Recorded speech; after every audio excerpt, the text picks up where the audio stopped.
Hi. இன்றைக்கி பார்க்குற topic வந்து ஃபெடரலிசம். ஓகே, அது பார்க்க முன்னாடி என்ன பண்ணணும்னா ஜங்க் ஃபுட்டை வந்து அவாய்ட் பண்ணணும். நெக்ஸ்ட்டு ஒரு டெய்லி ஒரு 10 minutes ஆகுது நம்ம எக்ஸசைஸ் வந்து பண்ணணும். சரியா? What is federalism? லாஸ்ட் சாப்டரில் என்ன பார்த்துருப்போம்னா பெல்ஜியம், ஸ்ரீலங்கா இவங்கெல்லாம் கம்பேர் பண்ணி அவங்க எப்படி பவர் ஷேர் பண்ணாங்க, இந்த மாதிரி விஷயத்தெல்லாம் நம்ம வந்து பார்த்துருப்போம். ஓகே, பார்த்தீங்கன்னா constitution Belgium reduce the power of central government to give this power to regional government. பெல்ஜியம் என்ன பண்ணாங்கன்னா சென்ட்ரல் கவர்மெண்ட்டை பவரை ரெடியூஸ் பண்ணிட்டு ரீஜனல் கவர்மெண்ட்டுக்கு வந்து பவரை வந்து இன்க்ரீஸ் பண்ணாங்க. Okay, right. அப்போ regional government exist in Belgium even earlier. நம்ம நாட்டுக்கு வர முன்னாடியே அவங்க நாட்டில் என்ன போச்சுன்னா ரீஜனல் கவர்மெண்ட்டும் ஒரு செட்டப் வந்து கொண்டு வந்தாங்க. அவங்களுக்குன்னு ஒரு பவர் இருக்கும், அவங்களுக்குன்னு ஒரு ரோல் இருக்கும். அந்த ரோல் பவர் எல்லாமே யார் கொடுத்துருப்பா அப்படின்னா சென்ட்ரல் கவர்மெண்ட் கொடுத்துருப்பாங்க. அது மாதிரி கொடுத்த பவரை எப்போனாலும் வித்ட்ரா பண்ண முடியும் அப்படிங்கிற மாதிரி சுச்சுவேஷன் அப்போ இருந்துச்சு. 1993 என்ன ஆகி போச்சுன்னா ரீஜனல் கவர்மெண்ட்டுக்கு நீங்கள் கொடுத்த பவரை வந்து கான்ஸ்டியூஷன் படி நீங்கள் பவர் கொடுத்துட்டிங்கன்னா அந்த பவரை வந்து நீங்கள் வித்ட்ரா பண்ண முடியாது. ரீஜனல் கவர்மெண்ட் வந்து சென்ட்ரல் கவர்மெண்ட் கீழே தான் இருக்கணும் அப்படிங்கிற எந்த ஒரு கட்டாயமும் கிடையாது. இந்த சென்ட்ரல் கவர்மெண்ட் சொல்கிறதெல்லாம் ஸ்டேட் கவர்மெண்ட் கேட்கணும், ரீஜனல் கவர்மெண்ட் கேட்கணும் அப்படிங்கிற கட்டாயம் எதுவும் கிடையாது. Belgium shifted from unitary to federal form of government. யூனிலேட்ரிலேருந்து என்ன ஆச்சுன்னா ஃபெடரல் ஃபார்ம்னா power sharing. Central government, state government இந்த மாதிரி செட்டப்க்கு வந்து பெல்ஜியம் வந்து ஷிஃப்ட் ஆகுது. ஃபுல்லாக யாரை டிபெண்ட் பண்ணி இல்லாமல் சென்ட்ரல் கவர்மெண்ட் மட்டும் டிபெண்ட் பண்ணி இல்லாமல் இந்த மாதிரி ஃபார்ம்ஸ்க்கு வந்து அது ஷிஃப்ட் ஆகிடுச்சு. ஸ்ரீலங்கா என்ன ஆகுது அப்படின்னா அந்த மாதிரி எந்த ஒரு ஸ்டேட் ரீஜனல் கவர்மெண்ட்டு அந்த மாதிரி எதுவுமே கொண்டு வரல. அவங்கள ப்ராக்டிக்கலாக என்ன பண்ணுறாங்கன்னா யூனிலேட்டரி தான் இருக்காங்க. அப்படின்னா அதிகாரம் ஃபுல்லாக ஒரு இடத்துல இருக்கும். நேஷ்னல் கவர்மெண்ட்டு தான் அவங்க எல்லா பவர்ஸுமே இருக்கும். ஓகே, ஆனால் தமிழ் லீடர்ஸ் என்ன பண்ணாங்கன்னா அங்கே ஸ்ரீலங்காவில் வாழ்கிறவங்க எங்களுக்கும் தனி ஸ்டேட்டு கொடுங்க, நாங்கள் உங்கள் கீழே வந்து ரீஜனல் கவர்மெண்ட்டாக இருக்கிறோம் அப்படி மாதிரி அப்ளிகேஷன் வச்சாங்க. அது எதுவுமே அவங்க ஏற்றுக்கல. ஓகே, ஃபெடரலிஸ்டோட definition: federalism is a system of government which power is divided between central authority and various constituent unit of country. Power என்ன ஆகும்னா சென்ட்ரல் கவர்மெண்ட்டுக்கும் ஸ்டேட் கவர்மெண்ட்டுக்கும் இடையில டிஸ்ட்ரிபியூட் ஆகும். எந்தெந்த பவர்ஸ்லாம் நீங்கள் வச்சுக்கோங்க, எந்த பவர்ஸ்லாம் நாங்கள் வச்சுக்கிறோம், இந்த பவர்ஸ் ரெண்டு பேரும் காமனாகவே வச்சுப்போம், அந்த மாதிரி டிஸ்ட்ரிபியூட் பண்ணுவாங்க. கான்ஸ்டியூண்ட் யூனிட் அப்படின்னா ஸ்டேட் கவர்மெண்ட்டை வந்து ரெப்ரசென்ட் பண்ணுறாங்க. Usually federation has 2 level of எப்போவுமே வந்து 2 level, Tier 1, Tier 2. Tier 1 அப்படிங்கிறது வந்து சென்ட்ரல் கவர்மெண்ட்டாக இருக்கும். Tier 2 கீழே Level 2 அப்படிங்கிறது வந்து ஸ்டேட் கவர்மெண்ட்டாக இருக்கும். Okay, the one is the government for entire country usually responsible for few subject of common national interest. For example, defence, currency, foreign affairs இந்த மாதிரி விஷயம் வந்து யார் வச்சுருப்பாங்க சப்ஜெக்ட்ஸை வந்து நேஷ்னல் கவர்மெண்ட்டே வச்சுருப்பாங்க. அதுக்கப்புறம் ஸ்டேட் கவர்மெண்ட் என்ன பண்ணுவாங்க அப்படின்னா day to day activities, police இருக்குது, ஒரு இரிகேஷன், அக்ரிகல்ச்சர், இதெல்லாம் யார்கிட்ட இருக்கும் அப்படின்னா ஸ்டேட் கவர்மெண்ட்டாக இருக்கட்டும். Okay, both this level of government enjoy the power independent of other. Okay, என்னோடய பவரில் நான் இருப்பேன், என்னோடய சப்ஜெக்டில் நீ வந்து தலையிடாங்கன்னா உன்னோட சப்ஜெக்டில் நான் தலையிட மாட்டேன், அந்த மாதிரி இண்டிபெண்ட்டாகவே இருப்பாங்க. Okay, in this sense the federations are contrast with the unitary government. இப்போ யூனிட்டரி கவர்மெண்ட்னா ஒரு பவர்ஸ் எல்லாம் ஒரு கவர்மெண்ட்டு இருக்கும், அதான் யூனிட்டரி கவர்மெண்ட். ஃபெடரேஷன் அப்படிங்கிறது ஷேர் ஆகும். இந்த ரெண்டுமே கான்ட்ராஸ்ட், ஒன்று ஆப்போசிட்டாக இருக்கிற மாதிரி தெரியும். Under the unitary system either there is only one level of government or sub units are subordinate to central government. ஒன்று ஒரு லெவல் சென்ட்ரல் கவர்மெண்ட்டும் இருக்கும், இல்லைனா ஒரு சில இடத்துல என்ன சப் யூனிட் சப்பார்டினேட் அப்படின்னா அது கீழே இருப்பாங்க. கீழே இருக்கிறவங்க சென்ட்ரல் கவர்மெண்ட் என்ன சொல்கிறாங்களோ அது அப்படியே ஒபே பண்ணி ஆகும். அதுதான் வந்து சப்பார்டினேட்னு சொல்லுவாங்க. Subordinate to central government. Central government can pass the order to provision or local government. அவன் என்ன பண்ணுவான், ஒரு ஆர்டரை பாஸ் பண்ணுவான். அது நீ வேணாங்கலாம் சொல்ல முடியாது, கண்டிப்பாக அதுக்கு ஒபே பண்ணி ஆகணும். But in federal system central government cannot order the state to do something. Federal சிஸ்டத்தில் வந்து என்ன பண்ண முடியாதுன்னா இது நீ பண்ணு அப்படின்னு ஃபோர்ஸ் பண்ண முடியாது. ஓகே, அதே மாதிரி சென்ட்ரல் கவர்மெண்ட்டுக்கு வந்து ஸ்டேட் கவர்மெண்ட்டு ஆன்சர் பண்ணணும், ஒரு சில விஷயத்தில் ஆன்சர் பண்ணணுங்கிற அவசியமும் கிடையாது. அதுக்குன்னு ஓன் பவர் இருக்கும். போத் தி கவர்மெண்ட்டை செப்பரேட்லி ஆன்சர் டு பீப்புள். ஆனால் ரெண்டு கவர்மெண்ட்டும் பீப்புளுக்கு ஆன்சர் பண்ணணும். ஏன்னா பீப்புள்னால தான் அந்த கவர்மெண்ட் அஃபீஷியல்ஸ், அதாவது பொலிட்டிக்கல் பீப்புள் வந்து மேலே வந்து மக்கள் சார்பாக தான் அதை கவர்ன் பண்ணுறாங்க. அப்போ ஆட்சி பண்ணும்போது மக்களுக்கு நீங்கள் வந்து பதில் சொல்கிற மாதிரி இருக்கும். Let us look some key of the features of federalism. இந்த features of federalism பார்ப்போம். ஃபஸ்ட்டு இதில் வந்து there are 2 or more level. இந்த லெவலில் என்ன சொல்லலாம்னா டயர்னு சொல்லலாம். Tier 1, Tier 2 அப்படின்னு சொல்லலாம். Tier 1 அப்படிங்கிறது வந்து சென்ட்ரல் கவர்மெண்ட், Tier 2ங்கிறது state government. The different level tier of government govern the same citizen. Central கவர்மெண்ட்டாக இருந்தாலும் சரி, ஸ்டேட் கவர்மெண்ட்டாக இருந்தாலும் சரி, அவங்க யாரை ரூல் பண்ண போகிறாங்க, கவர்ன் பண்ண போகிறாங்கன்னா ஒரே சிட்டிசன்ஸ் தான் கவர்ன் பண்ண போகிறாங்க. But each state her own jurisdiction. அவங்களுக்கு அதிகார எல்லாம் வந்து மாறும். லெஜிஸ்லேஷனில், டாக்ஸேஷனில், அட்மினிஸ்ட்ரேஷன். லெஜிஸ்லேஷன்னா லாஸ் மேக் பண்ணுறது. இப்போ தமிழ்நாட்டில் ஒரு லாஸ் மேக் பண்ணுறோன்னா அந்த லாஸ் வந்து எங்கே மட்டும் தான் செட் ஆகும்னா தமிழ்நாடு டெரிட்டரிக்குள்ளே தான் செட் ஆகும். நம்ம டேக்ஸ் போடுறதும் அதே மாதிரி தான். தமிழ்நாடு ஸ்டேட் கவர்மெண்ட் ஒரு டேக்ஸ் போடுதுன்னா அந்த டேக்ஸ் வந்து தமிழ்நாடு கவர்மெண்ட் மட்டும் தான். அட்மினிஸ்ட்ரேஷன் அந்த மாதிரி. 3வது point, the jurisdiction of the respective level or tier of government are specific in constitution. Okay, இந்த ஸ்டேட் கவர்மெண்ட்டுக்கு எவ்வளோ தூரத்துக்கு நீங்கள் வந்து உங்கள் பவரை வந்து யூஸ் பண்ணலாம், எந்த எல்லைக்கு உங்கள் பவரை யூஸ் பண்ண முடியும், சென்ட்ரல் கவர்மெண்ட் என்ன பண்ண முடியும் அப்படிங்கிற மாதிரி எல்லா விஷயமே கான்ஸ்டியூஷனில் என்ன பண்ணிருப்பாங்கன்னா ஸ்பெசிஃபிக் கொடுத்துருப்பாங்க. So the existence and authority of each tier of government is constitutionally guaranteed. உன்னோட பவர், அந்த ஸ்டேட் கவர்மெண்டோட பவரில் வேறு யாரும் வந்து தலையிட முடியாது. ஓகே, அது பவர் கேரண்டி கொடுத்துருப்பாங்க. The fundamental provisions of constitution cannot be unilaterally changed by one level of government. Okay, கான்ஸ்டியூஷனில் ஒரு சில ஃபண்டமெண்டல் விஷயம் இருக்கும். அதை சேஞ்ச் பண்ணணும் அப்படின்னா சென்ட்ரல் கவர்மெண்ட் நினச்சா மட்டும் சேஞ்ச் பண்ண முடியாது. ஓகே, ஸ்டேட் கவர்மெண்ட்டோட பெர்மிஷனையும் சேர்த்து தான் சேஞ்ச் பண்ண முடியும். சச் சேஞ்சஸ் கோர்ட்டுக்கு வந்து என்னென்னா பவர் இருக்கும். கான்ஸ்டியூஷனில் ஒரு பவர் கொடுத்துருப்பாங்க. Highest court has empire which dispute arise different level of government இது எக்ஸைஸ் தேர் ரெஸ்பெக்டிவ் பவர். இப்போ சென்ட்ரல் கவர்மெண்ட் வந்து அவங்களோட பவரை வந்து அவர் எக்ஸ்பெக்ட் பண்ணுறாங்க, ஸ்டேட் கவர்மெண்ட் பண்ணுறாங்க. அப்போ அதில் ஏதாவது ப்ராப்ளம்ஸ் வந்துச்சுன்னா அதை வந்து சால்வ் பண்ணுறது யார் அப்படின்னா கோர்ட்ஸ் வந்து சால்வ் பண்ணி கொடுக்கும். சோர்ஸ் ஆஃப் ரெவன்யூ, ஒவ்வொரு கவர்மெண்ட்டும் என்ன பண்ணும் அப்படின்னா தன்னோட வருமானத்தை வந்து வாங்கிக்கும். ஓகே, அப்படி பண்ணும்போது இப்போ சென்ட்ரல் கவர்மெண்ட் ஸ்டேட் கவர்மெண்ட் என்ன பண்ண வேணாம் அப்படின்னா ஃபுல்லாக நம்மளோட ரிசோர்ஸஸ்க்கு ஃபைனான்சியலாக ரிசோர்ஸஸ்க்கு எல்லாத்துக்கும் சென்ட்ரல் கவர்மெண்ட் சார்ந்து இருக்குன்னு அவசியம் இல்லை. அவங்களும் என்ன பண்ணலாம்னா ஒரு சில டேக்ஸை வந்து போட்டு மக்கள்கிட்டருந்து கலெக்ட் பண்ணிக்கலாம். ஓகே, இந்த federal system thus dual objective. ஒன்று வந்து safeguard and promote the unity of country. கண்ட்ரியோட ஒற்றுமையை பாதுகாக்கணும், அதை வந்து அடுத்த ஜென்ரேஷனுக்கும் ப்ரொமோட் பண்ணிகிட்டே இருக்கணும், ஒற்றுமையாக இருக்கணும். அதே டைமில் ரீஜனல் டைவர்சிட்டி, வேறு கலாச்சார மக்கள் வந்து நம்ம இந்தியாவுக்குள்ளே இருப்பாங்க, அவங்களையும் என்ன பண்ணணும் அப்படின்னா அவங்களுக்கும் ஸ்பேஸ் கொடுக்கணும். Okay, 2 aspect of crucial for institution and practice for federation. இதுதான் ரொம்ப, இந்த 2 இதுவும் வந்து ஃபெடரலிசத்துக்கு ரொம்ப important. Government different levels with agree the some rules of power sharing. Okay, நம்மளுக்கு வந்து பவர் ஷேரிங் கொடுத்துருப்பாங்க. ஸ்டேட் கவர்மெண்ட்டுக்கு பவர் ஷேரிங் கொடுத்துருப்பாங்க, சென்ட்ரல் கவர்மெண்ட் பவர் ஷேரிங் கொடுத்துருப்பாங்க. கொடுத்ததுக்கப்புறம் நீ ஏன் இது பண்ண, நீ ஏன் அது பண்ணல அப்படிங்கிற மாதிரி கேட்கக்கூடாது. அவங்களுக்குள்ள ஒரு அக்ரிமெண்ட் இருக்கும். ஓகே, சரி நீ பண்ணால் கரெக்டாக தான் இருக்கும் அப்படிங்கிற மாதிரி அவங்க ஒத்துப்பைப்பாங்க. நம்ம ஐடியல் ஃபெடரல் சிஸ்டம் எப்படி இருக்கணும் அப்படின்னா மியூச்சுவல் ட்ரஸ்ட்டு. ஓகே, 2 பேருமே காமனாக நம்பணும். அதே மாதிரி அவங்களுக்குள்ள ஒரு அக்ரிமெண்ட் போட்டிருப்பாங்க. நம்ம எல்லோரும் இந்த இந்தியாவுக்குள்ளே வாழ போகிறோம், நீங்கள் இந்த பவரை எக்ஸ்பெக்ட் பண்ணுறீங்க, நான் இந்த பவரை எக்ஸ்பெக்ட் பண்ணுறேன். அந்த மாதிரி மியூச்சுவலாக ஒரு அக்ரிமெண்ட் எல்லாமே இருக்கும். The exact balance of power between central and state government varies from one federation to other. Okay, இந்த பவர் இந்த ஸ்டேட்டில் தான் இருக்கணும், இந்த பவர் இந்த ஸ்டேட்டில் தான் இருக்கும் அப்படிங்கிறது வந்து கண்ட்ரியை பொறுத்து மாறும். எல்லா கண்ட்ரிலையும் ஈவனாக ஒரே மாதிரி பவரை வந்து என்ன பண்ண முடியாதுன்னா பேலன்ஸ் பண்ண முடியாது. அது யாரை பொறுத்து இருக்குன்னா ஹிஸ்டரி, அவங்க இதுக்கு முன்னாடி எந்த மாதிரி ரூல் பண்ணி வந்தாங்க, அவங்களோட இதுக்கு முன்னாடி இந்த லீடர்ஸ் எப்படி, அதெல்லாம் பொறுத்து தான் எந்த மாதிரி ஃபெடரேஷன் வந்து ஃபாலோ பண்ண போகிறாங்க அப்படிங்கிறது இருக்குது. 2 kind of roots through the federation have been formed.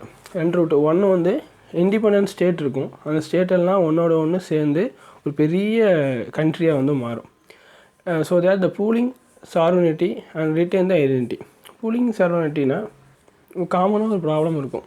அந்த ப்ராப்ளத்தில் என்ன பண்ணுவாங்க அப்படின்னா அந்த ஸ்டேட்டில் உள்ள எல்லோரும் சேர்ந்து ஓகே இந்த ப்ராப்ளம் வந்துச்சுன்னா நான் வந்து இதுக்கு இந்த அமௌண்ட் நான் கொடுக்குறேன், இல்லை எனக்கு இந்த சப்போர்ட் நான் கொடுக்குறேன். ஒரு காமன் ப்ராப்ளத்துக்கு அந்த ஸ்டேட்டில் உள்ள எல்லோரும் சேர்ந்து என்ன பண்ணுவாங்கன்னா அதை சால்வ் பண்ணுறதுக்கு முயற்சி பண்ணுவாங்க. இதுதான் வந்து பூலிங் சார்வனிட்டின்னு சொல்லுவாங்க. Retain the identity, the increase the security. அப்போ இப்படி இருக்கும்போது என்னன்னா அந்த ஒரு கண்ட்ரியில் ஸ்டேட்ஸ் எல்லாம் சேர்ந்து தான் ஒரு கண்ட்ரியாக இருக்கும். அந்த கண்ட்ரியை மற்ற யாரும் வந்து என்ன பண்ண முடியாது அப்படின்னா அட்டாக் பண்ணுறதோ இல்லை அவங்களோட பார்டரை இன்னொருத்தவங்க எடுத்துகிட்டு ஷேர் பண்ணுறதோ அந்த மாதிரி இருக்காது. அவங்க ஐடென்டிட்டி அவங்க வந்து மெயின்டைன் பண்ணுவாங்க, செக்யூரிட்டியும் இருக்கும். This type of coming together federation include யாரெல்லாம் இல்லைன்னா USA, சுவிட்சர்லாந்து, ஆஸ்திரேலியா, இது எல்லாமே இந்த டைப் ஆஃப் ஃபெடரேஷன் தான் வரும்.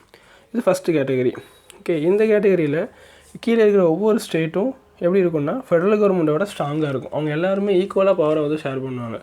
இப்போ அமெரிக்கா இருக்குது அப்படின்னா அமெரிக்காவில் வந்து ஒவ்வொரு மாகாணம்னு சொல்லுவாங்க. ஒவ்வொரு மாகாணத்துக்கு வந்து 2 பேர் வந்து அவங்களோட பார்லிமெண்ட்டு வந்து போவாங்க. இந்த மாதிரி ஈக்குவலாக வந்து ஷேர் பண்ணியிருப்பாங்க. ஓகே, இன்னொரு ரூட் என்ன அப்படின்னா, large country decide to divide the power between constitution state and national government.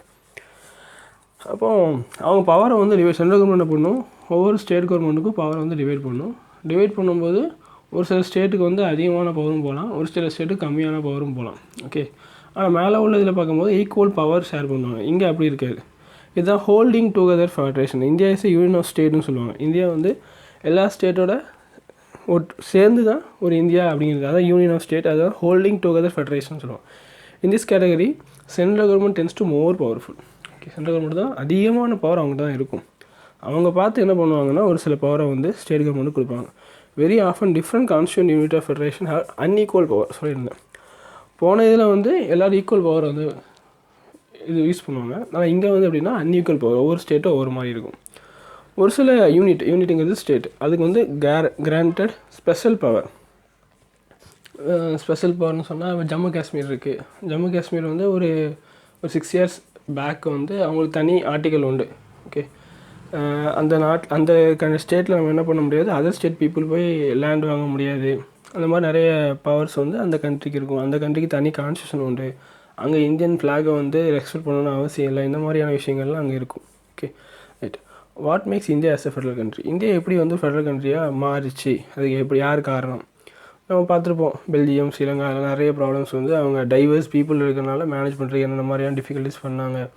அப்போ அப்படி இருக்கும்போது ஒரு சின்ன கண்ட்ரியை அப்படி ஹரியானாவோட ஒரு சின்ன கண்ட்ரியை அவ்வளோ ஃபேஸ் பண்ணும்போது நம்ம இந்தியா வந்து எவ்வளோ பெரிய கண்ட்ரி, எவ்வளோ பாப்புலேஷன், எவ்வளோ லாங்குவேஜ் இருக்குது, ரீஜியன் இதெல்லாம் தாண்டி பவரை ஷேர் பண்ணுறாங்க எப்படி அப்படிங்கிறத பார்ப்போம். கான்ஸ்டியூஷன் வந்து என்ன ஆகுது, 1950 ஸ்டார்ட் ஆகுது. நம்ம இந்தியாவுக்கு வந்து ரிபப்ளிக் டே வருது. நேஷனல் ஆஃப்டர் பெயின்ஃபுல் அண்ட் பெட்டி பார்ட்டிஷன். ஓகே, நம்மளோட பார்ட்டிஷன் வந்து நார்மலாலாம் இல்லை, பயங்கரமாக சண்டை போட்டு நிறைய பேர் இறந்து தான் வந்து பார்ட்டிஷன் இருக்கும். இண்டிபெண்டன்ஸ் வாங்கின உடனே பிரின்சி ஸ்டேட்னு சொல்லுவாங்க. ராஜாக்கள், இப்போ எக்ஸாம்பிளுக்கு வந்து மைசூர், இந்த மாதிரி நிறைய சின்ன சின்ன ராஜாக்கள் இருப்பாங்க, காஷ்மீர் ராஜாக்கள். இவங்களாம் என்ன பண்ணாங்க அப்படின்னா, தன்னோட ஸ்டேட்டை வந்து மாகாணம் அதை வந்து என்ன பண்ணிட்டாங்க, இந்தியாவோட ஜாயின் பண்ணிட்டாங்க. இந்த constitution declare India as one of union of state. Okay, India வந்து யூனியன் ஆஃப் ஸ்டேட் தான், எல்லா ஸ்டேட்டும் சேர்ந்து தான் India. Although it did not use the word of federation. India வந்து ஃபெடரேஷன் வேர்டை யூஸ் பண்ணாட்டியும் இந்தியா வந்து based on principle of federation, ஃபெடரேஷனோட பிரின்சிபலை நம்ம ஃபாலோ பண்ணுறோம். ஓகே, அப்போது 7 ஃபீச்சர்ஸ் நம்ம பார்த்தோம். அதை ஒரு வாட்டி ரீகால் பண்ணிக்கிட்டு we can see all these features apply to provisions of Indian Constitution. The Constitution originally provide 2-tier system of government. இந்தியாவோட கான்ஸ்டியூஷன் படி இந்தியாவில் 2 கவர்மெண்ட், ஒன்று ஸ்டேட் கவர்மெண்ட், ஒன்று central government. Okay, central government நமக்கான என்ன சொல்கிறோம்னா யூனியன் ஆஃப் இந்தியான்னு சொல்கிறோம், இன்னொன்று வந்து ஸ்டேட் கவர்மெண்ட் சொல்கிறோம். அதுக்கப்புறம் கொஞ்ச நாளுக்கு அப்புறம் என்ன ஆகுதுன்னா, அந்த தேர்ட் டயர் யார் அப்படின்னா லோக்கல் கவர்மெண்ட் அப்படிங்கிற ஒரு கான்செப்ட் வந்து இந்தியாவுக்குள்ளே வருது. அதான் பஞ்சாயத்து, முனிசிபாலிட்டின்னு சொல்லுவாங்க. Okay, as in any federation these different tiers enjoy a separate jurisdiction. Okay, ஒவ்வொரு டயருக்கும் ஒவ்வொரு அதிகார எல்லை வந்து இருக்கும். இந்த கான்ஸ்டியூஷன் கிளியராக சொல்லிட்டாங்க. என்ன சொல்லிட்டாங்க, 3-fold distribution of legislative power between union and state government. 3 list இருக்கும். ஒன்று யூனியன் லிஸ்ட்டில் யாரெல்லாம் இருப்பாங்கன்னா foreign affairs, banking, communication, currency, இது எல்லாமே யூனியன் லிஸ்ட்டில் வரும்.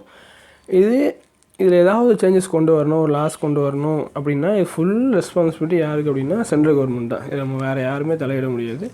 ஏன் அப்படின்னா இந்த மாதிரி விஷயத்த வந்து கண்ட்ரி ஃபுல்லாக காமனாக இருக்கணும், யூனிஃபார்ம் பாலிசி இருக்கணும், அதுக்காக சென்ட்ரல் கவர்மெண்ட்டே இருக்கும்.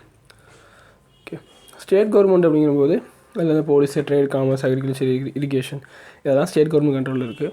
இதில் ஏதாவது லாஸ் கொண்டு வரணும் அப்படின்னா அது ஃபுல்லாக யார் பார்த்துப்போனா ஸ்டேட் கவர்மெண்ட் பார்த்துக்கும். கரண்ட்னா 2 பேர்த்துக்கும் காமனான உள்ள விஷயம்.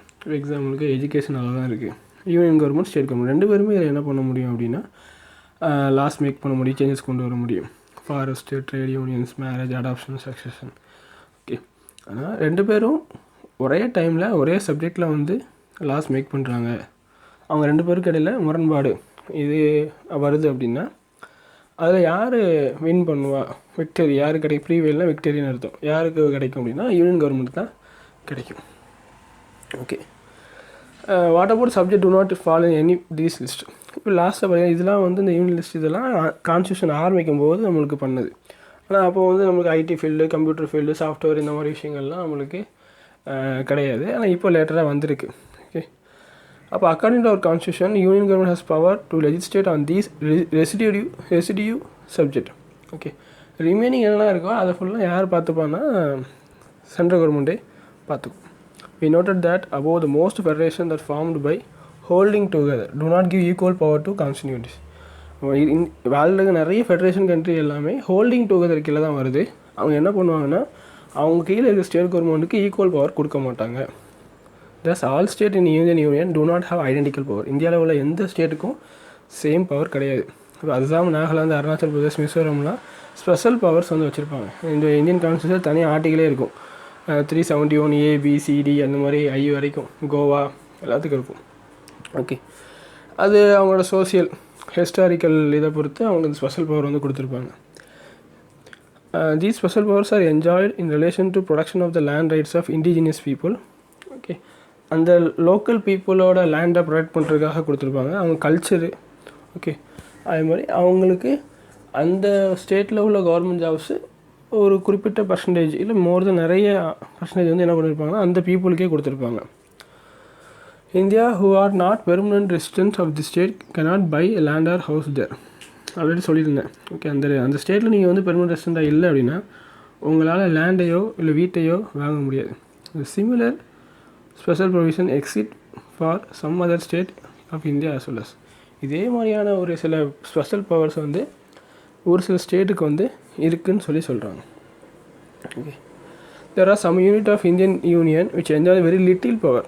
ஒரு சில ஸ்டேட் வந்து ரொம்ப கம்மியான பவர் தான் வந்து வச்சுருக்காங்க.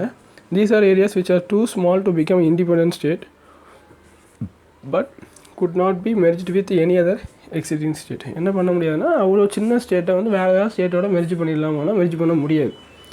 சண்டிகர் அப்படிங்கிறது ஒரு யூனியன் டெரிட்டரி. பஞ்சாப், ஹரியானா, சண்டிகர் இந்த மூணும் அப்படி பக்கத்தில் இருக்கும். அது சின்னது. லட்சத்தீவு, நியூ டெல்லி, ஓகே, இதெல்லாம் யூனியன் டெரிட்டரின்னு சொல்லுவாங்க.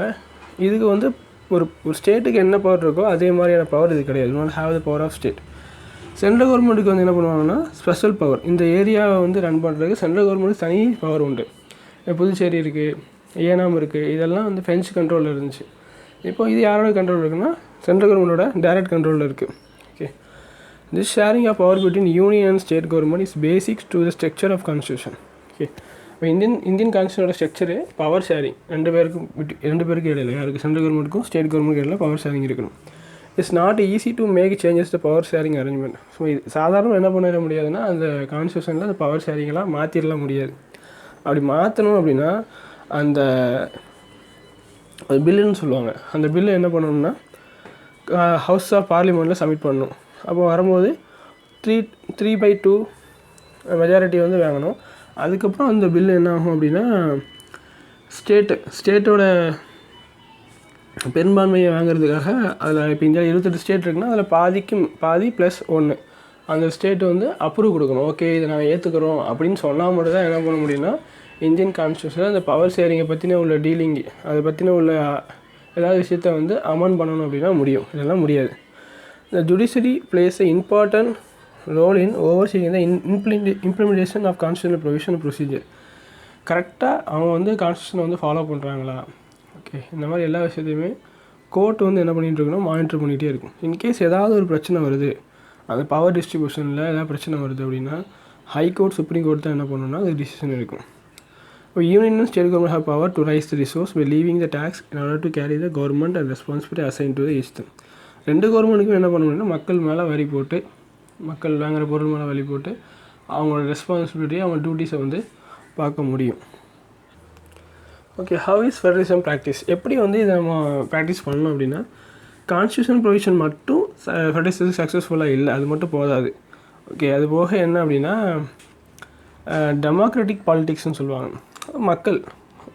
மக்களாட்சி தான் சொல்லுவோம். அவங்களும் நிறைய ரோல் பண்ணியிருக்கிறாங்க. இதுதான் வந்து ஸ்பிரிட் ஆஃப் ஃபெடரலிசம்னு சொல்லுவோம். It's ensure the spirit of federalism இருக்கிறதுக்கு காரணம் டெமோக்ராட்டிக் பாலிட்டிக்ஸும் ஒரு காரணம். லிவிங் டு த ஐடியாஸ், மக்கள் என்ன பண்ணுவாங்கன்னா ஐடியாஸை ஷேர் பண்ணியிருப்பாங்க. அது மூலமாக தான் நம்ம இந்தியா வந்து ஃபெடரல் கண்ட்ரியாக வந்து இருக்குது. அதில் ஃபஸ்ட்டு டாபிக் பார்க்க போகிறோம், லிங்குஸ்டிக் ஸ்டேட் பார்க்க போகிறோம். லிங்குஸ்டிக் ஸ்டேட் அப்படின்னா மொழி பேஸ் பண்ணி ஸ்டேட்டை வந்து பிரிப்பாங்க. தமிழ் பேசுகிறவங்கலாம் தமிழ்நாடு, மலையாளம் பேசுகிறவங்கலாம் கேரளா, அந்த மாதிரி பிரிப்பாங்க. அதுவும் ஒரு பெரிய ஃபஸ்ட்டு பிரிக்க ஆரம்பிக்கிறாங்க 1948 அந்த மாதிரி விஷயங்கள் வந்து ஸ்டார்ட் ஆகுது. ஓகே, இது என்ன சொல்கிறாங்கன்னா 1947 2019 பார்த்தீங்கன்னா நிறைய இந்தியா மேப் பார்க்கும்போது நிறைய சேஞ்சஸ் இருக்கும். 1947 ஒன்லி 13 ஸ்டேட் தான் இருந்துச்சு. இன்றைக்கி பார்த்தீங்கன்னா நம்ம 28 ஸ்டேட் இருக்குது. இந்த மாதிரி விஷயங்கள்லாம் நீங்கள் மேப்பில் பார்த்தா தெரியும். பழைய பவுண்ட்ரி ஓல்டு ஸ்டேட் வந்து அழிஞ்சிருக்கும், புது ஸ்டேட் ஃபார்ம் ஆகிருக்கும், இல்லை ஸ்டேட்டோட பவுண்ட்ரி மாறி இருக்கும். இந்த மாதிரி விஷயங்கள்லாம் சொல்கிறாங்க. Okay, 1947 boundaries of several old states are changed to create a new state. Okay, இதெல்லாம் எதுக்காக பண்ணுறாங்கன்னா ஒரே மாதிரியான லாங்குவேஜ் பேசுகிற மக்கள் எல்லாம் ஒரே சைடில் இருந்தால் கொஞ்சம் நல்லாயிருக்கும் அப்படின்னு மாதிரி பேசுகிறாங்க. ஓகே, லாங்குவேஜை மட்டும் வச்சு ஸ்டேட் பிரிக்கலை, கல்ச்சர், எத்னிசிட்டி, ஜாக்ரஃபி அதை பேஸ் பண்ணியும் பிரிச்சிருக்காங்க. இப்போ இந்த பீப்புளெலாம் ஒரே மாதிரி கல்ச்சர் இருக்குது, அப்போ அவங்களாம் ஒரே ஸ்டேட்டாக வச்சுப்பாங்க. இல்லை எத்னிசிட்டி இருக்குது, ஜாக்ரஃபி இருக்குது. இப்போ உத்தரகாண்ட்லாம் இருக்குது, உத்தரகாண்டில் மக்கள் ஃபுல்லாமே அந்த ஒரு ஹில் ஏரியாவில் வந்து வசிப்பாங்க. அப்போ அந்த ஏரியாவிலேயே வசித்து அந்த ஜீன் அப்படி இருக்கும்போது அவங்களால பிளெயினில் வந்து வசிக்க முடியாது. அப்போ அவங்கள வந்து அந்த ஏரியாவில் வைக்கும்போது அவங்களுக்கு தேவையான ப்ரொவிஷன்ஸ் வந்து வேறு மாதிரி இருக்கும். அதை வந்து அவங்களுக்கு ஈஸியாக கொடுத்துடலாம். அந்த ஸ்டேட்டுக்கு மட்டும் எது அப்படி ஈஸியாக கொடுத்துடலாம். அந்த மாதிரி பிரிச்சிருப்பாங்க. இப்போ நாகாலாந்து, உத்தரகாண்ட், ஜார்க்கண்டு. இப்போ ஜார்க்கண்ட்லாம் பார்த்தீங்கன்னா ட்ரைபல் ஏரியா. இப்போ ட்ரைபல் பீப்புளுக்கு என்ன விஷயம் பண்ணணும் அப்படிங்கிறது அப்போ ஒரு விஷயம் சென்ட்ரல் கவர்மெண்ட் வந்து கொடுக்குறாங்கன்னா ட்ரைபல் பீப்புள் மட்டும் போகணுன்னா அப்போ அந்த ஸ்டேட்டை தனியாக பிடிச்சினா இந்த ப்ரொவிஷன் வந்து ஜார்க்கண்டுக்கு மட்டும் தான் அப்படி ஈஸியாக வந்து என்ன பண்ண முடியும்னா அட்மின் பண்ண முடியும். அதுக்காக தான் இந்த மாதிரி எதையாவது ஒரு கேட்டகரியை வச்சு நம்ம பிரிப்போம், ஸ்டேட் வரியாக பிரிக்கிறது. Okay, next when demand for the formation of state basis of language raised. அப்போது லாங்குவேஜை பேஸ் பண்ணி ஸ்டேட் பிரிக்கணும்னு சொல்லி மக்கள்லாம் பயங்கரமாக போராடுறாங்க. அப்போ லீடர்ஸ் ரொம்ப பயப்படுறாங்க. இப்படி பிரித்தோம் அப்படின்னா நம்மளுக்கு நம்ம இந்தியா வந்து யூனியன் ஆஃப் ஸ்டேட்டு மேலே பிரிஞ்சிருமே, எல்லோரும் பிரிஞ்சு போயிடுவாங்க, மக்கள்லாம் பிரிக்கிறாங்க. ஆனால் இனிஷியலாக சென்ட்ரல் கவர்மெண்ட் என்ன பண்ணாங்கன்னா இல்லை அது வேணாம் அப்படின்னு சொல்லி தடுத்தாங்க. ஓகே, நிறைய ஜேவிபி அந்த மாதிரி நிறைய இது போட்டிருப்பாங்க, கமிஷன் போட்டிருப்பாங்க. ஓகே, ஆனால் ஆக்சுவலாக நம்ம லீடர்ஸ் பயந்ததுக்கு ஆப்போசிட்டாக என்ன ஆயிருக்கும் அப்படின்னா எல்லா கண்ட்ரியும் ஒன்று சேர்ந்துருக்கும். ஓகே, பயங்கரமான ஸ்ட்ரென்த்தாக இருந்திருக்கும், ஒன்று சேர்ந்துருக்கும். It has also made administration easier. Okay, ஏன்னா இப்போ தமிழ்நாடு இருக்குது, தமிழ்நாட்டில் தமிழ் மொழி பேசுகிறவங்க மட்டும் இருக்கிறாங்க, தமிழ் மொழி தெரிஞ்சவங்க எல்லோரும் இருக்கிறாங்கன்னா தமிழ்நாட்டில் ஏதாவது ஒரு இன்ஸ்ட்ரக்ஷன் கொடுக்கணும் அப்படின்னா ஜஸ்ட்டு தமிழ் லாங்குவேஜில் கொடுத்தாலே போதும். இல்லை தமிழ்நாட்டில் வந்து ஒரு 15 மொழி பேசுகிறவங்க இருக்கிறாங்க அப்படின்னா நீங்கள் 15 மொழியிலும் இன்ஸ்ட்ரக்ஷன் கொடுக்கணும். அப்போ அது கொஞ்சம் டிஃபிகல்ட்டாக இருக்கும்ல, அது அட்மினிஸ்ட்ரேஷன் வந்து மோர் ஈஸியர். ஓகே, இது லாங்குவேஜ் பாலிசி. ரெண்டாவது டெஸ்ட் வந்து இந்தியன் ஃபெடரேஷனுக்கு லாங்குவேஜ் பாலிசி. அவர் இந்தியன் கான்ஸ்டியூஷன் என்ன பண்ணால் எந்த ஒரு லாங்குவேஜுக்கும் அஃபிஷியல் லாங்குவேஜ் அப்படின்னு சொல்லி கொடுக்கவே, official not official national language கொடுக்கவே இல்லை. Hindi is identify as the official language. Hindi வந்து 40% இந்தியன்ஸ் தான் வந்து மதர் டங்கா இருக்குது. ஓகே, இருந்தாலும் அவங்க என்ன பண்ணுறாங்கன்னா ஹிந்தியை மட்டும் இல்லை மற்ற எல்லா மொழியும் வந்து சேஃப்கார்டு ப்ரொடெக்ட் பண்ணுறதுக்கு நிறைய ப்ரொவிஷன்ஸ் வந்து கொண்டு வராங்க. இந்தியாவில் மொத்தம் 22 லாங்குவேஜஸ் வந்து உண்டு. இதை ஷெட்யூல் லாங்குவேஜ்னு சொல்லுவாங்க. கான்ஸ்டியூஷன்லேயே வந்து கொடுத்துருப்பாங்க 22 லாங்குவேஜ். இந்த 22 லாங்குவேஜில் வந்து இந்தியன் கவர்மெண்ட் ஏதாவது எக்ஸாம் வைக்கிறாங்க அப்படின்னா இந்த 22 மொழியிலையும் எக்ஸாம் வைப்பாங்க. ஓகே, அதான் சொல்கிறாங்க. அதே மாதிரி தனியாக இப்போ தமிழ்நாட்டுக்கு ஸ்டேட் லாங்குவேஜ் வந்து பார்த்திங்கன்னா அஃபிஷியல் வந்து தமிழ். இந்த மாதிரி அவங்க ஸ்டேட்டில் அவங்க என்ன பண்ணிக்கலாம்னா ஓன் லாங்குவேஜ் வந்து வச்சுக்கலாம். ஸ்ரீலங்கா மாதிரி leaders are our country adopt very casual attitude on spreading of use Hindi. Sri Lanka மாதிரி இல்லை, தமிழை மதிக்காமல் சிங்களத்தை மட்டும் பெருசாக பேசுகிறது அந்த மாதிரிலாம் கிடையாது. இங்கே பார்த்திங்கன்னா ஹிந்தியும் பார்க்குறாங்க, எல்லா லாங்குவேஜுக்கும் ஈக்குவலாக என்ன பண்ணுறாங்க ட்ரீட் பண்ணுறாங்க. இந்தியன் கான்ஸ்டியூஷன் ஸ்டார்ட் பண்ணும்போது இங்கிலீஷை வந்து நம்ம பிரிட்டிஷ் ரூல் பண்ணாலும் இங்கிலீஷ் ஆல்மோஸ்ட் எல்லாத்துக்கும் தெரிஞ்சிச்சு. அப்போ அஃபிஷியல் லாங்குவேஜாக எதை வச்சுருந்தாங்கன்னா இங்கிலீஷை வச்சுருந்தாங்க. எப்போ வரைக்கும் வச்சுக்கலாம்னாங்கன்னா 1965 வரைக்கும் வச்சுக்கலாம் அப்படின்னு சொல்லியிருந்தாங்க. அதுக்கப்புறம் ஹிந்தியை கொண்டு வரும்போது கொஞ்சம் நிறைய ப்ராப்ளம் வந்து தமிழ்நாட்டில் வந்து க்ரியேட் ஆச்சு. சரி, ஓகே, அப்போ திருப்பி என்ன பண்ணலாம் அப்படின்னா நான் ஹிந்தி ஸ்பீக்கிங் ஸ்டேட் என்ன பண்ணுறாங்க இங்கிலீஷை மறுபடியும் எங்களுக்கு அஃபிஷியல் லாங்குவேஜ் கன்டினியூ பண்ணுங்கன்னு சொல்லி போராடுறாங்க. தமிழ்நாடு நிறைய வயலண்ட் நடந்துச்சு. அப்போ சென்ட்ரல் கவர்மெண்ட் சரி ஓகே நான் ஹிந்தியை என்ன பண்ணுறேன், ஹிந்தி இங்கிலீஷ் எல்லாம் ரெண்டு பேருமே அஃபிஷியலாக லாங்குவேஜுக்கு 2 லாங்குவேஜுமே யூஸ் பண்ணிக்கலாம் அப்படின்னு சொல்லி கொண்டு வரோம். Okay, promotion of Hindi continues to official policy of government of India. இப்போ ஹிந்தியை ப்ரொமோட் பண்ணணும். இப்போ ஹிந்தி நம்ம ப்ரொமோட் பண்ணிட்டோம் அப்படின்னா ஓவராலாக Hindi speaking people percentage increase ஆச்சுன்னா கூட நம்ம என்ன பண்ண முடியும். ப்ரொமோஷன் அப்படின்னா அவங்க என்ன சொல்கிறாங்க, கண்டிப்பாக இது பேசியாகணும், ஃபோர்ஸ் பண்ணல. ஓகே, இப்போ கவர்மெண்ட் ரயில்வே ஸ்டேஷனில் பார்த்தீங்கன்னா தினம் ஒரு ஹிந்தி வார்த்தை, போஸ்ட் ஆஃபீஸில் பேங்கில் அந்த மாதிரிலாம் போட்டிருப்பாங்க. இப்படி ஹிந்தி வந்து ப்ரொமோட் பண்ணிட்டாங்கன்னா இந்தியா ஃபுல்லாக ஹிந்தி ஒரு அஃபிஷியல் லாங்குவேஜாக மாற்றிடலாம் அப்படிங்கிற மாதிரி பண்ணிகிட்ருப்பாங்க. ஓகே, இருந்தாலும் flexibility shown by Indian political leaders help our country avoid the thing of situation like Sri Lanka. Okay, Sri Lanka நடந்த மாதிரி நம்ம இந்தியாவில் வந்து நடக்காமல் பொலிட்டிக்கல் லீடர்ஸ் வந்து பார்த்துக்குறாங்க. முக்கியமான டாபிக் வந்து சென்ட்ரல் அண்ட் ஸ்டேட் ரிலேஷன். இது ரொம்ப இம்பார்ட்டன்ட். இதை பேஸ் பண்ணி நிறைய குழு வந்து கொண்டு வந்திருப்பாங்க, கமிஷன்ஸ் வந்து ஃபார்ம் பண்ணியிருப்பாங்க. தமிழ்நாடு கவர்மெண்ட் ஃபார்ம் பண்ணியிருக்கோம், இந்திரா காந்தியோட தலைமையில் ஃபார்ம் பண்ணியிருப்பாங்க. ரீஸ்ட்ரக்சரிங் சென்ட்ரல் ஸ்டேட் ரிலேஷனை வந்து ரீஸ்ட்ரக்சர் பண்ணணும். அப்படி பண்ணால் தான் அந்த ஃபெடரலிசத்தை வந்து இன்னும் ஸ்ட்ரென்தன் பண்ண முடியும் அப்படின்னு சொல்லி சொல்கிறாங்க. Constitutional arrangement for sharing power work reality depends to large extend how the ruling party and leaders follow the arrangement. Okay, ruling party அதில் உள்ள லீடர்ஸ் எப்படி வந்து இந்த பவர் ஷேரிங்கை யூஸ் பண்ணுறாங்க அப்படிங்கிறத பொறுத்து தான் வந்து இந்த சென்ட்ரலுக்கும் ஸ்டேட்டுக்கும் ரிலேஷன்ஷிப் வந்து ஸ்ட்ரென்தன் ஆகும்னு சொல்கிறாங்க. ஒரு லாங் டைம் ஒரே பார்ட்டி என்ன பண்ணணும்னா சென்ட்ரலையும் ஸ்டேட்டையும் ஆட்சி பண்ணுறாங்கன்னா அங்கே ஸ்டேட் கவர்மெண்ட் என்ன பண்ண முடியாது, அவங்க அட்டானமஸ், நாங்கள் வந்து தனியாக ஒரு எனக்குன்னு பவர் இருக்குது, அந்த பவரை நான் இண்டிபெண்ட்டாக செய்ய முடியும்னு சொல்லவே முடியாது. ஏன்னா அந்த பொலிட்டிக்கல் பார்ட்டி மேலே ரூல் பண்ணுறாங்க. மேலே ரூல் பண்ணுறவங்க என்ன சொல்கிறாங்களோ அது கேட்டே ஆகணும். அப்போ இந்த இடத்துல வந்து உங்களுக்கு அந்த ஃபெடரலிசம் அப்படிங்கிறது வந்து அடிபட்டு போகுது. Okay, as we ruling party as ஸ்டேட்டில் ஆர் டிஃப்ரெண்ட், இந்த parties the rule in centre இந்த மாதிரி டிஃப்ரெண்ட்டாக சென்ட்ரலில் வேறு பார்ட்டி ரூல் பண்ணுறாங்க, ஸ்டேட்டில் வேறு பார்ட்டி ரூல் பண்ணுறாங்கன்னா அங்கே வந்து என்ன பண்ணணும், ஒரு டைமில் ஸ்டேட்டோட பவரை வந்து கண்டுக்கிறதே கிடையாது, ரொம்ப வீக் அண்டர்மைன் தான் வீக் இந்த power of the state. Central என்ன பண்ணணும்னா சென்ட்ரல் ஸ்டேட்டோட பவரை வந்து யூஸ் பண்ண விடாமல் தடுக்கிறது. In those days, central government would often misuse the constitution to dismiss the state government that would controlled by rival parties. சில டைமில் ஆட்சியை வந்து கலைச்சி விட்ருவாங்க. சென்ட்ரல் கவர்மெண்ட் என்ன பண்ணுன்னா, சென்ட்ரல் கவர்மெண்ட் பேச்சை வந்து ஸ்டேட் கவர்மெண்ட் கேட்கல அப்படின்னா ஆட்சியை கலைக்கிறதுக்கான பவர் வந்து சென்ட்ரல் கவர்மெண்ட் இருக்குது. அப்போ அவங்கள ஸ்டேட் கவர்மெண்ட்டோட அந்த பவர்ஸை கன்சிடர் பண்ணாமல் அவங்க ஆட்சியை வந்து டிஸ்மிஸ் பண்ணி விட்டுருவாங்க. இது வந்து என்னென்னா ஸ்ப்ளிட் ஆஃப் அட்ரஸத்துக்கு ஒரு பிரச்சனை இருக்குது. ஓகே, இது எல்லாமே எப்போ வரைக்கும்னா 1990s வரைக்கும். ஓகே, ஏன்னா 1990s வரைக்கும் ஃபுல் டாமினேஷன் யார் இருந்தா அப்படின்னா சிங்கிள் மெஜாரிட்டி. சென்ட்ரல் கவர்மெண்ட்டு என்ன பண்ணிடுவாங்கன்னா ஆட்சி அமைச்சிருவாங்க. ஓகே, அதுக்கப்புறம் ரீஜனல் பொலிட்டிக்கல் பார்ட்டிஸ் என்ன ஆச்சு, எல்லா ஸ்டேட்லேயும் வளர ஆரம்பித்தோடனையும் கோலேஷன் கவர்மெண்ட் அப்படின்னா கூட்டணி. இப்போ ஜெயலலிதா இருந்தாங்க, ஜெயலலிதா தமிழ்நாடு பொறுத்த வரைக்கும் 40 சீட்டு, 39+1 எம்பி சீட் இருக்கும். அப்போ இந்த 40 சீட்டையும் ஒரு டைம் என்ன பண்ணியிருந்தாங்கன்னா வாஜ்பாய் வந்து வாஜ்பாய்க்கு ஆதரவு கொடுத்து வாஜ்பாய் வந்து பிஎம்மாக இருந்தார். ரொம்ப நாள்லாம் இல்லை, ஒரு குறிப்பிட்ட நாள் தான் பிஎம்மாக இருந்தார். வாஜ்பாய் வந்து ஏதோ ஒரு ஜெயலலிதா ஏதோ கேட்கும்போது வாஜ்பாய் அதை பண்ண முடியாதுன்னு சொன்னோடனையும் அப்போ நான் வாபஸ் வாங்கிக்கிறேன்னு சொல்லிட்டு வாபஸ் வாங்கினா வாஜ்பாயோட ஆட்சி வந்து கவுந்துருச்சு. கோலேஷன் கவர்மெண்ட் தான் இது. அப்போ ஸ்டேட் கவர்மெண்ட் பேச்சு நீங்கள் கேட்கல அப்படின்னா அவங்க ஆட்சியை கவுத்துருவாங்க. அந்த மாதிரியான சுச்சுவேஷன் 1990s அப்புறம் வந்துடுச்சு. ஓகே, அப்போ clear majority in Lok Sabha, no single party got the clear majority in Lok Sabha. The major national parties had enter into alliance which many parties including several regional parties to form a government at center. It lead to new culture of power sharing, respect of the autonomy of state government. இந்த மாதிரி state கவர்மெண்ட்டோட ஆதரவு இருந்தால் தான் நீங்கள் பிஎம்மாக இருக்க முடியும். அப்படி சுச்சுவேஷன் வரும்போது சென்ட்ரல் கவர்மெண்ட் என்ன பண்ணுவாங்கன்னா ஸ்டேட் கவர்மெண்ட்டோட பவரெல்லாம் கரெக்டாக யூஸ் பண்ணுறதுக்கும் ஸ்டேட் கவர்மெண்ட்டையும் நல்லா ரெஸ்பெக்ட்ஃபுல்லாக பார்த்துப்பாங்க. This trend was supported by major judgment of Supreme Court that made difficult for central government to dismiss the state government in arbitrary manner. அப்போ இந்த மாதிரி சுச்சுவேஷனில் என்ன பண்ண முடியாதுன்னா சென்ட்ரல் கவர்மெண்ட்டால் ஒரு ஸ்டேட் கவர்மெண்ட்டை கலைக்க முடியாது. Okay, federal power sharing is more effective today then it was early days after constitution came into force. இந்த ஃபெடரல் பவர் ஷேரிங் வந்து இப்போ ரொம்ப ஸ்ட்ராங்காக இருக்குது. எப்போ கம்பேர் பண்ணும்போதுனா பழைய நாட்களை கம்பேர் பண்ணும்போது பழைய நாட்களில் சிங்கிள் மெஜாரிட்டியாக என்ன அந்த பிஎம் வந்து இருப்பாங்க. ஓகே, இப்போ உள்ள டைமில் வந்து சிங்கிள் மெஜாரிட்டி இருக்க முடியல. ஸ்டேட்டோட ஹெல்ப் இல்லாமல் சென்ட்ரலில் ஒருத்தரால் ஆட்சி அமைக்க முடியாது.